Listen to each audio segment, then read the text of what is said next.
Hello and welcome to Hypnovers, where we read books in a soothing way. Today we have on our list one of the most famous military books. It is not actually a military book, but when it was written, the purpose was the same. But today, it is being read around the world for all the many spiritual and philosophical benefits that it provides. Please wear on your headphones for an immersive experience. Just for your knowledge, this book will be read in an animated voice and in a soothing voice to send you in a state of total relaxation so that you forget all your worries and feel the bliss that comes with books. Sun Tzu on the Art of War, the oldest military treatise in the world. So for those who do not know who Sun Tzu was, he was a Chinese military general, strategist, and a philosopher. People think that this book promotes war, but when you are done reading, you will know that it actually does otherwise.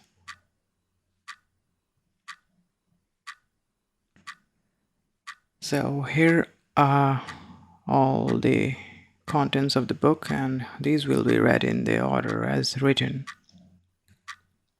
If you feel like skipping to a chapter, please feel free, but I would not suggest so. Chapter 1: Laying Plans. Sun Tzu said, "The art of war is of vital importance to the state. It is a matter of life and death, a road either to safety or to ruin. Hence, it is a subject of inquiry which can on no account be neglected. The art of war, then, is governed by 5 constant factors to be taken into account in one's deliberations when seeking to determine the conditions obtaining in the field. These 5 factors are the moral law, heaven, earth, the commander, and number 5th, method and discipline. The moral law causes the people to be in complete accord with their ruler, so that they will follow him regardless of their lives, undismayed by any danger. Heaven signifies night and day, cold and heat, times and seasons. Earth comprises distances, great and small, danger and security, open ground and narrow passes, the chances of life and death. The commander stands for the virtues of wisdom, sincerity, benevolence, courage, and strictness. By method and discipline are to be understood the marshalling of the army in its proper subdivisions, the graduations of rank among the officers, the maintenance of roads by which supplies may reach the army, and the control of military expenditure. These 5 heads should be familiar to every general. He who knows them will be victorious. He who knows them not will fail. Therefore, in your deliberation, when seeking to determine the military conditions, let them be made the basis of a comparison in this wise. First, which of the 2 sovereigns is imbued with the moral law? Which of the 2 generals has most ability? With whom lie the advantage derived from heaven and earth? On which side is discipline most rigorously enforced? Which army is stronger? On which side are officers and men more highly trained? In which army is there the greater constancy both in reward and punishment? By means of these 7 considerations, I can forecast victory or defeat. So Sun Tzu has this idea that if one can answer these 7 factors, one can know who will be victorious. All right. By means of these 7 considerations, I can forecast victory or defeat. The general that hearkens to my counsel and acts upon it will conquer. Let such a one be retained in command.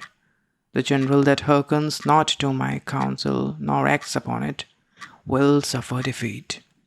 Let such a one be dismissed. While healing the profit of my counsel, avail yourself also of any helpful circumstances over and beyond the ordinary rules.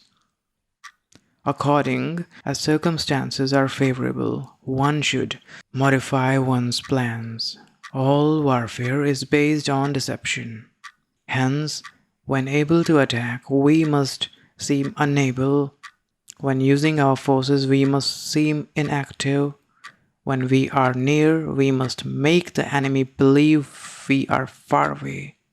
When far away, we must make them believe we are near.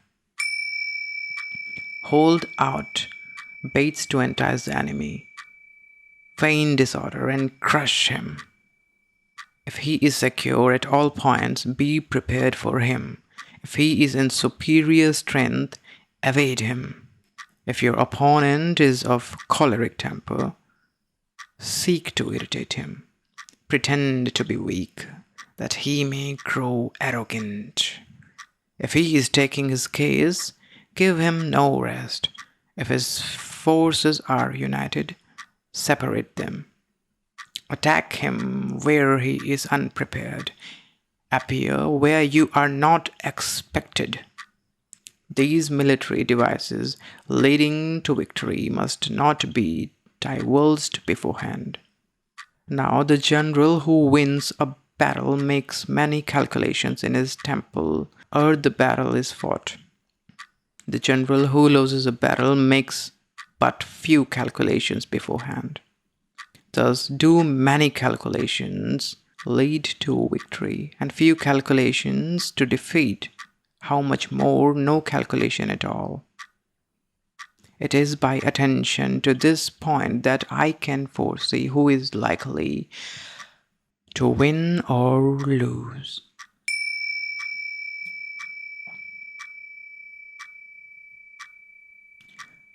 Chapter 2. Waging War. Sun Tzu said, in the operations of war, where there are in the field 1,000 swift chariots, as many heavy chariots, and 100,000 mail-clad soldiers, with provisions enough to carry them 1,000 lie. The expenditure at home and at the front, including entertainment of guests, small items such as glue and paint, and sums spent on chariots and armor, will reach the total of 1,000 ounces of silver per day. Such is the cost of raising an army of 100,000 men. When you engage in actual fighting, if victory is long coming, then men's weapons will grow dull and their ardor will be damped. If you lay siege to a town, you will exhaust your strength. Again, if the campaign is protracted, the resources of the state will not be equal to the strain.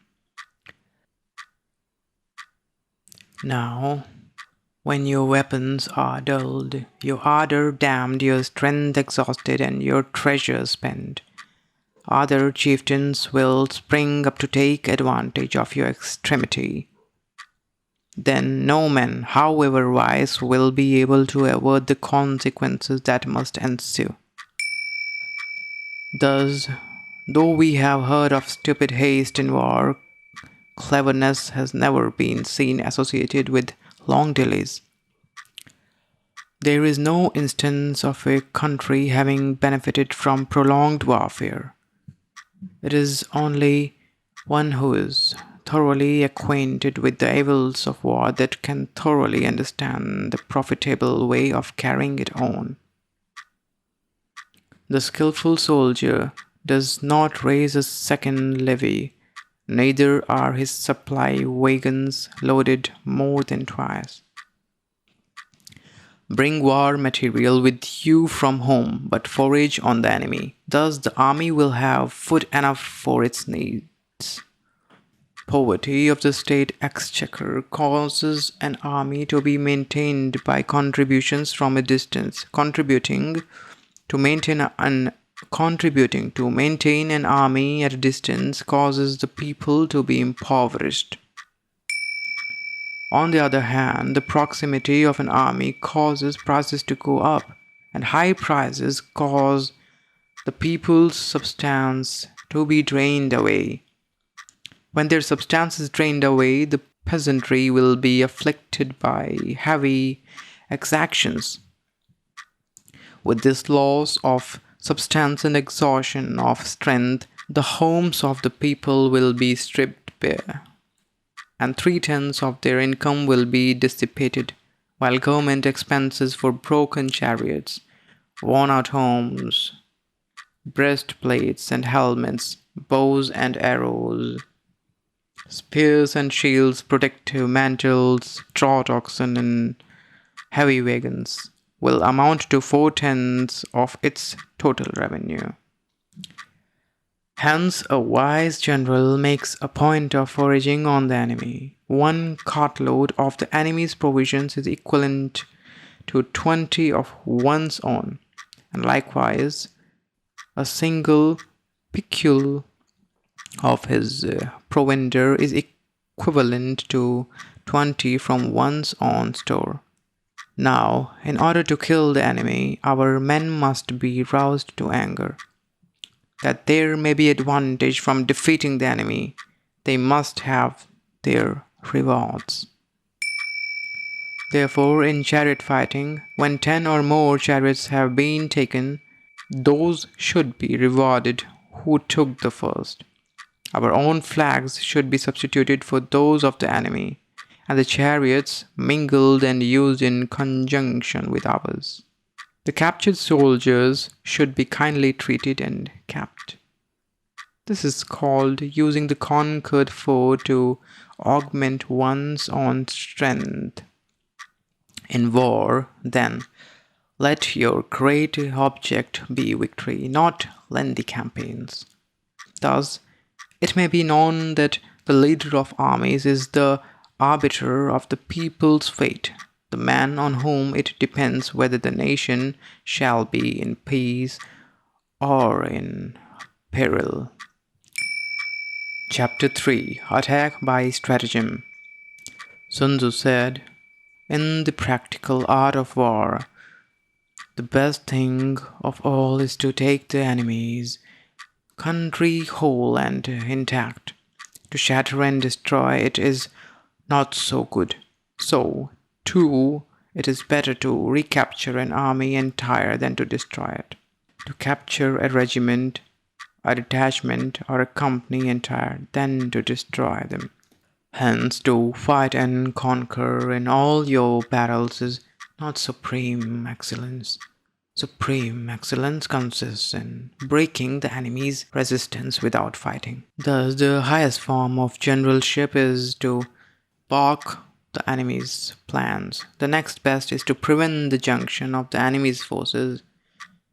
The next in order is to attack the enemy's army in the field, and the worst policy of all is to besiege walled cities. The rule is not to besiege walled cities if it can possibly be avoided. The preparation of mantlets, movable shelters, and various implements of war will take up 3 whole months, and the piling up of mounds over against the walls will take 3 months more. The general, unable to control his irritation, will launch his men to the assault like swarming ants, with the result that 1/3 of his men are slain while the town still remains untaken, such as the disastrous effect of a siege. Therefore, the skillful leader subdues the enemy's troops without any fighting.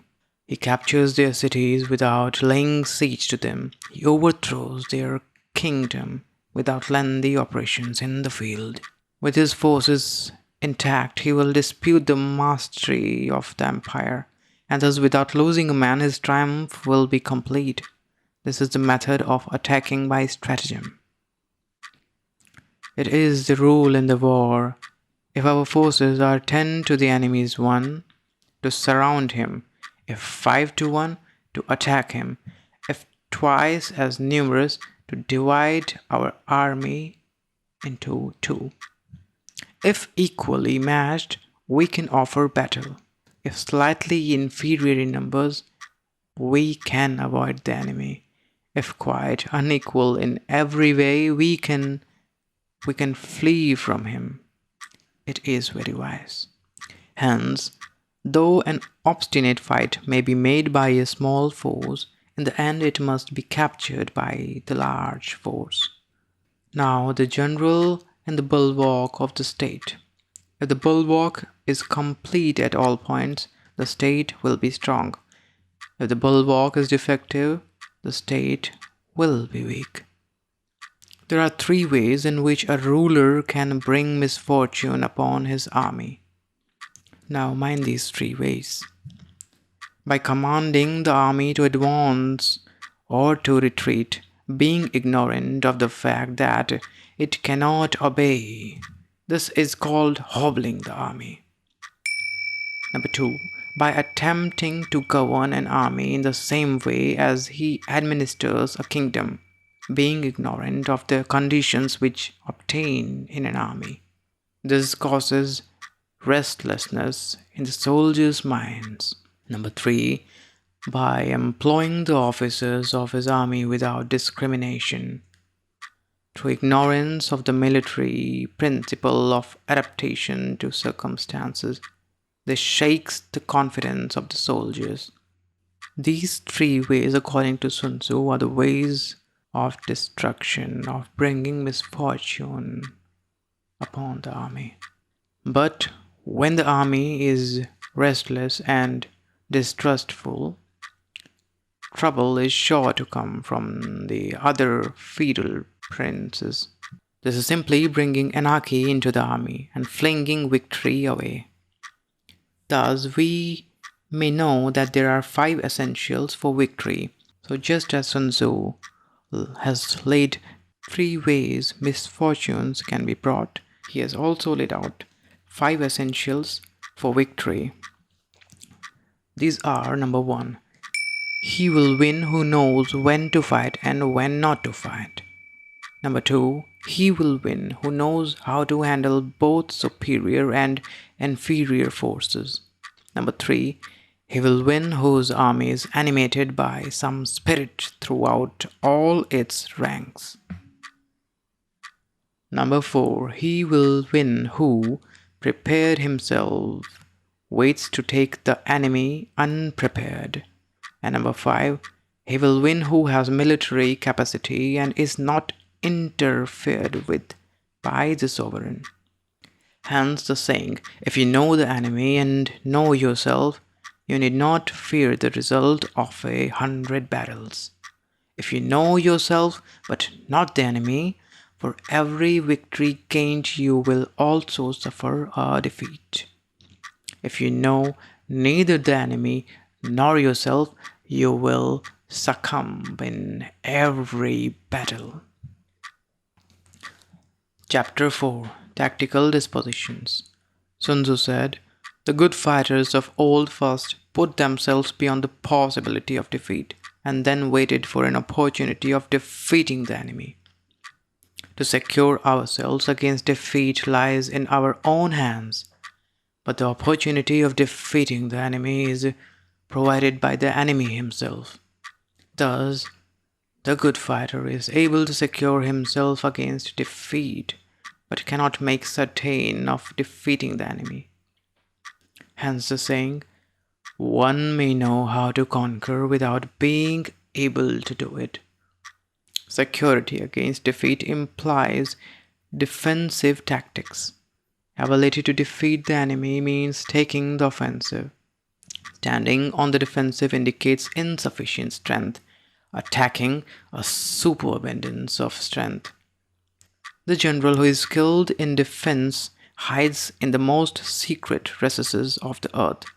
He who is skilled in attack flashes forth from the topmost heights of heaven. Thus, on the one hand, we have ability to protect ourselves, on the other, a victory that is complete.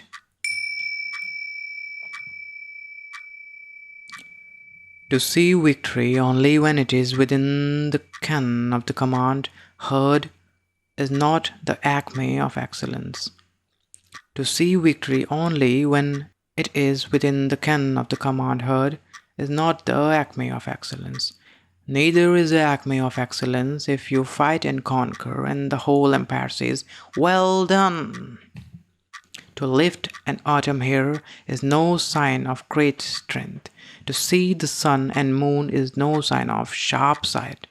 To hear the noise of thunder is no sign of a quick ear.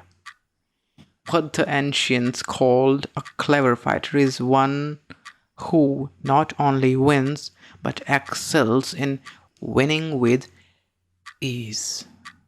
Hence, his victories bring him neither reputation for wisdom nor credit for courage. He wins his battles by making no mistakes. Making no mistakes is what establishes the certainty of victory, for it means conquering an enemy that is already defeated. Hence, the skillful fighter puts himself into a position which makes defeat impossible, and does not miss the moment for defeating the enemy. Thus, it is that in the war, the victorious strategist only seeks battle after the victory has been won, whereas he who is destined to defeat first fights and afterwards looks for victory. The consummate leader cultivates the moral law and strictly adheres to method and discipline. Thus, it is in his power to control success. In respect of military method, we have firstly measurement, secondly estimation of quantity, thirdly calculations, fourthly balancing of chances, and fifthly victory. Measurement owes its existence to earth, estimation of quantity to measurement, calculation to estimation of quantity, balancing of chances to calculation, and victory to balancing of chances. Please notice the play of words here. I am loving it. A victorious army opposed to a routed me. A victorious army opposed to a routed one is as pounds weight placed in the scale against a single grain. The onrush of a conquering force is like the bursting of pent-up waters into a chasm 1,000 fathoms deep. Chapter 5th. Energy. Sun Tzu said, "The control of a large force is the same principle as the control of a few men. It is merely a question of dividing up their numbers. Fighting with a large army under your command is nowise different from fighting with a small one. It is merely a question of instituting signs and signals. To ensure that your whole host may withstand the brunt of the enemy's attack and remain unshaken, this is effected by maneuvers, direct and indirect. That the impact of your army may be like a grindstone dashed against an egg. This is effected by the signs of weak points and strong. In all fighting, the direct method may be used for joining battle, but indirect methods will be needed in order to secure victory. Indirect tactics, efficiently applied, are inexhaustible as heavens and earth, unending as the flow of rivers and streams, like the sun and moon. They end but to begin anew. Like the four seasons, they pass away to return once more. There are not more than 5 musical notes, yet the combination of these 5 give rise to more melodies than can ever be heard. Please note that this book was written long, long ago, when at that time the Chinese music had 5 notes, unlike the Indian notes and the Western notes. There are not more than 5 primary colors: blue, yellow, red, white, and black. Yet in combination they produce more hues than can ever be seen. There are not more than 5 cardinal tastes: sour, acrid, salt, sweet, bitter. Yet combinations of them yield more flavors than can ever be tasted. In battle, there are not more than 2 methods of attack, the direct and the indirect. Yet, these 2 in combination give rise to an endless series of maneuvers. The direct and the indirect lead on to each other in turn. It is like moving in a circle. You never come to an end. Who can exhaust the possibilities of their combination? The onset of troops is like the rush of torrent, which will even roll stones along in its course. The quality of decision is like the well-timed swoop of a falcon, which enables it to strike and destroy its victim.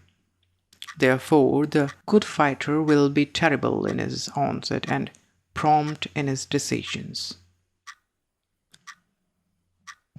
Energy may be likened to the bending of a crossbow, decisions to releasing of a trigger. Notice the sort of poetry here. Energy may be likened to the bending of a crossbow, decision to the releasing of a trigger.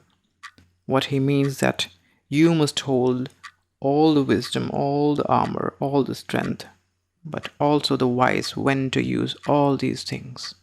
Amid the turmoil and tumult of battle, there may be seeming disorder and yet no real disorder at all.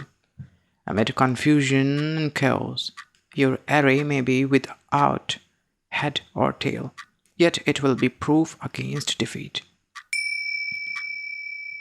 Simulated disorder postulates perfect discipline. Simulated fear postulates courage. Simulated weakness postulates strength.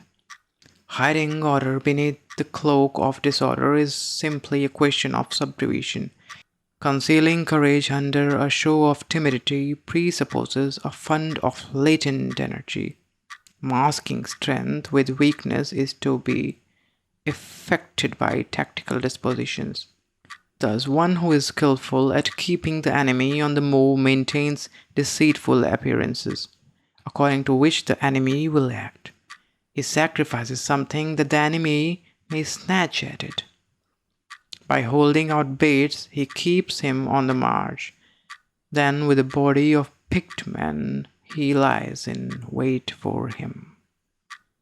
The clever combatant looks to the effect of combined energy and does not require too much from individuals. Hence, his ability to pick out the right men and utilize combined energy. When he utilizes combined energy, his fighting men become as it were like unrolling logs or stones. For it is the nature of a log or stone to remain motionless or level ground, and to move when on a slope. If four-cornered, to come to a standstill, but if round-shaped, to go rolling down. Thus, the energy developed by good fighting men is as the momentum of a round stone rolled down a mountain thousands of feet in height. So much on the subject of energy. Chapter 6. Weak Points and Strong. Sun Tzu said, "Whoever is first in the field and awaits the coming of the enemy will be fresh for the fight. Whoever is second in the field and has to hasten to battle will arrive exhausted." Therefore, the clever combatant imposes his will on the enemy, but does not allow the enemy's will to be imposed on him. By holding out advantages to him, he can cause the enemy to approach of his own accord, or by inflicting damage, he can make it impossible for the enemy to draw near. If the enemy is taking his ease, he can harass him. If well supplied with food, he can starve him out. If quietly encamped, he can force him to move, appear at points which the enemy must hasten to defend, march swiftly to places where you are not expected. An army may march great distances without distress if it marches through country where the enemy is not. You can be sure of succeeding in your attacks if you only attack places which are undefended. You can ensure the safety of your defense if you only hold positions that cannot be attacked. Hence, that general is skillful in attack whose opponent does not know what to defend, and he is skillful in defense whose opponent does not know what to attack. O divine art of subtlety and secrecy, through you we learn to be invisible, through you inaudible, and hence we can hold the enemy's fate in our hands. You may advance and be absolutely irresistible. If you make for the enemy's weak points, you may retire and be safe from pursuit if your movements are more rapid than those of the enemy.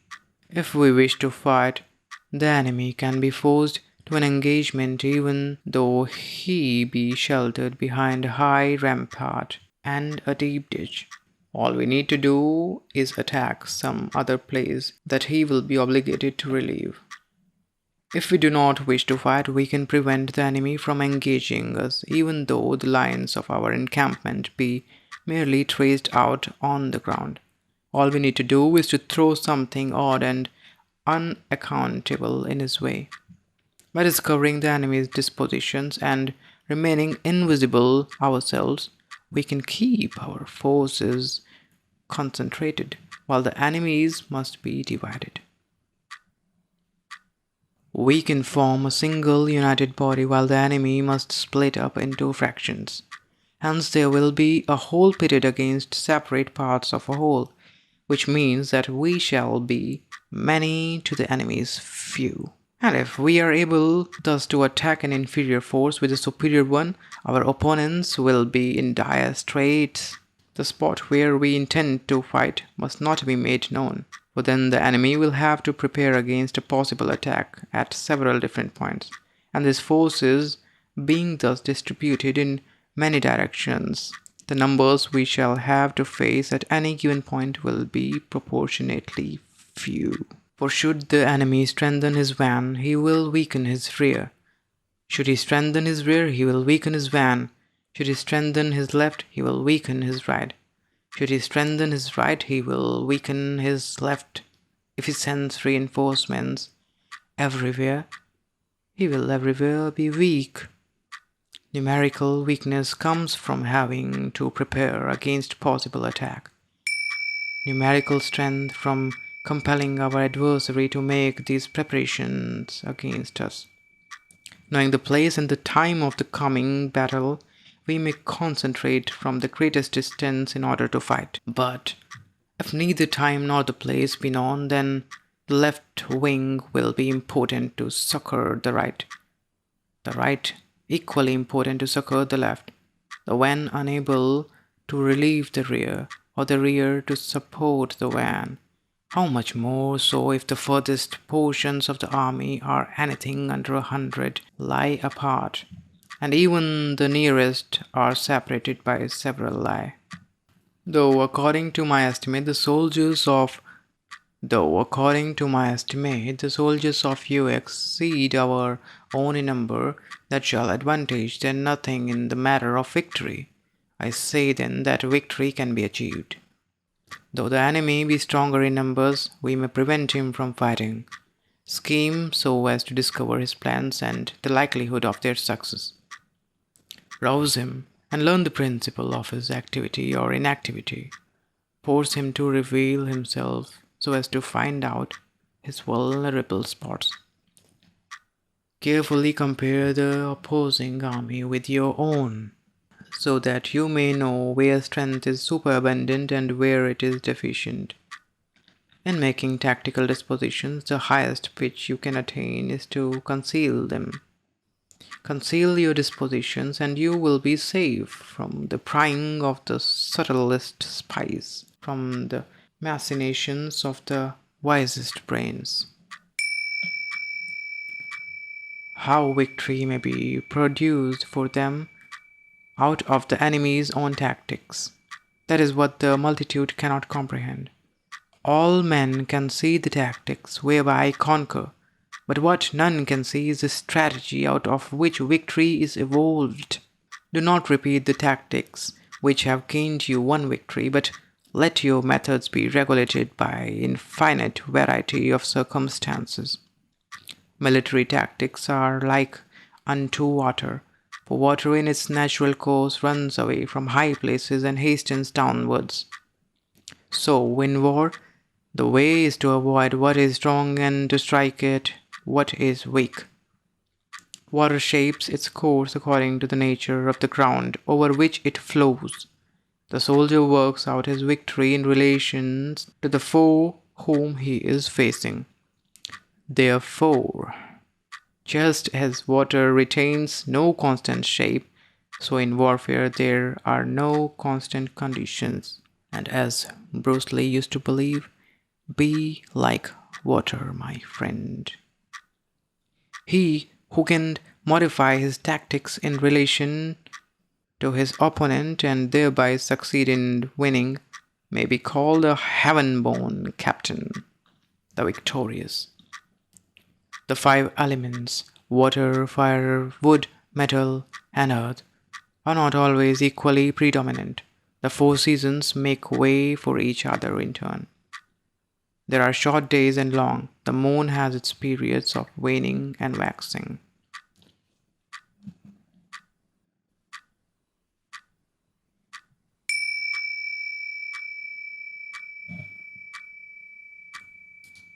Chapter 7th. Manoeuvring. Sun Tzu said, "In war, the general receives his commands from the sovereign. Having collected an army and concentrated his forces, he must blend and harmonize different elements thereof before pitching his camp. After that comes tactical maneuvering, than which there is nothing more difficult. The difficulty of tactical maneuvering consists in turning the devious into the direct, and misfortune into gain. Thus, to take a long and circuitous route, after enticing the enemy out of the way, and though starting after him, to contrive to reach the goal before him, shows knowledge of the artifice of deviation. Maneuvering with an army is advantageous, with an undisciplined multitude most dangerous. If you set a fully equipped army in march in order to snatch an advantage, the chances are that you will be too late. On the other hand, to detach a flying column for the purpose involves the sacrifice of its baggage and stores. Thus, if you order your men to roll up their buff coats and make forced marches without halting day or night, covering double the usual distance at a stretch, doing 100 lies in order to wrest an advantage, the leaders of all your 3 divisions will fall into the hands of the enemy. The stronger men will be in front, the jaded ones will fall behind. And on this plan, only 1/10 of your army will reach its destination. If you march 50 li in order to outmaneuver the enemy, you will lose the leader of your first division, and only half your force will reach the goal. If you march 30 li with the same object, 2/3 of your army will arrive. We may take it then that an army without its baggage train is lost. Without provision, it is lost. Without basis of supply, it is lost. We cannot enter into alliances until we are acquainted with the designs of our neighbors. We are not fit to lead an army on the march unless we are familiar with the face of the country, its mountains and forests, its pitfalls and precipices, its marshes and swamps. We shall be unable to turn natural advantage to account unless we make use of local guides. In war, practice dissimulation and you will succeed. Whether to concentrate or to divide your troops must be decided by circumstances. Let your rapidity be that of the wind, your compactness that of the forest. In raiding and plundering, be like fire, is immovability like a mountain. Let your plans be dark and impenetrable as night, and when you move, fall like a thunderbolt. When you plunder a countryside, let the spoil be divided amongst your men. When you capture new territory, cut it into allotments for the benefits of the soldiery. Ponder and deliberate before you make a move. He will conquer who has learnt the artifice of deviation. Such is the art of maneuvering. The Book of Army Management says, on the field of battle, the spoken word does not carry far enough, hence the institution of gongs and drums. Nor can ordinary objects be seen clearly enough, hence the institution of banners and flags. Gongs and drums, banners and flags are means whereby the ears and eyes of the host may be focused on one particular point.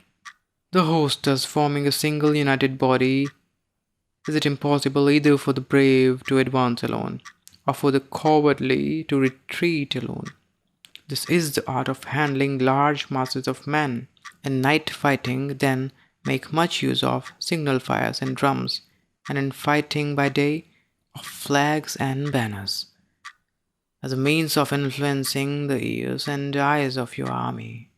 A whole army may be robbed of its spirit. A commander-in-chief may be robbed of his presence of mind. Now a soldier's spirit is keenest in the morning. By noonday it has begun to flag, and in the evening his mind is bent only on returning to camp. A clever general, therefore, avoids an army when its spirit is keen, but attacks it when it is sluggish and inclined to return. This is the art of studying moods. You must also study moods. Disciplined and calm, to await the appearance of disorder and hubbub amongst the enemy. This is the art of retaining self-possession. To be near the goal while the enemy is still far from it. To wait at ease while the enemy is toiling and struggling. To be well fed while the enemy is famished. This is the art of husbanding one's strength. To refrain from intercepting an enemy whose banners are in perfect order. To refrain from attacking an army drawn up in calm and confident array. This is the art of studying circumstances. It is a military axiom not to advance uphill against the enemy, not to oppose him when he comes downhill. Do not pursue an enemy who stimulates flight. Do not attack soldiers whose temper is keen. Do not swallow bait offered by the enemy. Do not interfere with an army that is returning home. When you surround an army, leave an outlet free. Do not press a desperate foe too hard. Such is the art of warfare. Chapter 8.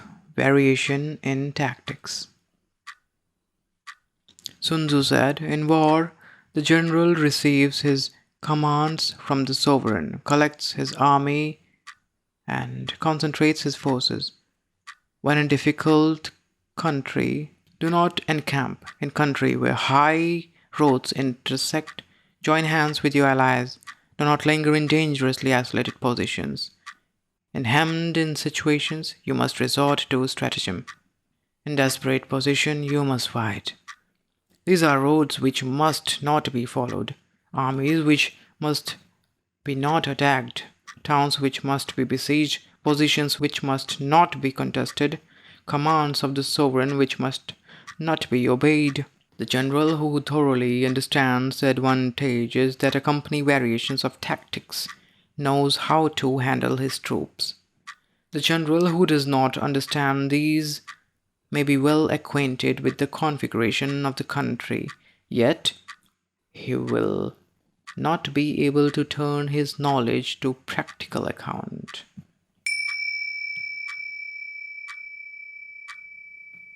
So, the student of war who is unversed in the art of war of varying his plans, even though he be acquainted with the 5 advantages, will fail to make the best use of his men. Hence, in the wise leader's plans, considerations of advantages and of disadvantages will be blended together. If our expectation of advantage be tempered in this way, we may succeed in accomplishing the essential part of our schemes. If, on the other hand, in the midst of difficulties, we are always ready to seize an advantage, we may extricate ourselves from misfortune, reduce the hostile chiefs by inflicting damage on them, and make trouble for them, and keep them constantly engaged, hold out specious allurements, and make them rush to any given point. The art of war teaches us to rely not on likelihood of the enemy's not coming, but on our own readiness to receive him, not on the chance of his not attacking, but rather on the fact that we have made our position unassailable, that we are strong. There are 5 dangerous faults which may affect a general. Recklessness, which leads to destruction. Number 2, cowardice, which leads to capture. Number 3, a hasty temper, which can be provoked by insults.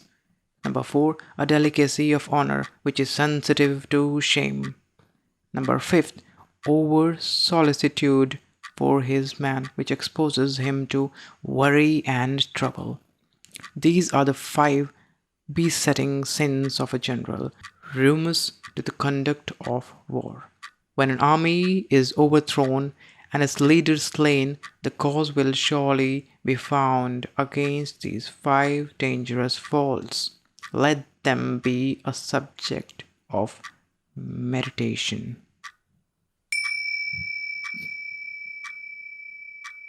So, today in this video we have read from chapter 1 to chapter 8. In the next video we will be finishing this book. I hope you loved reading this book, which surely is a lovely read and quite an insight into the philosophy of war, how wars must be fought. And not just this, it also gives us insight into the ancient times, how people used to think, how militaries used to work. If you loved the video, please comment, and if you have anything else to say, please comment again. In the meantime, I will again ask you to sit back and relax, not just when you read, but all through your life. This was all from today's session. Art of War by Sun Tzu. Meet you in the next video. And don't forget to subscribe, because it helps me make more such videos to help you relax.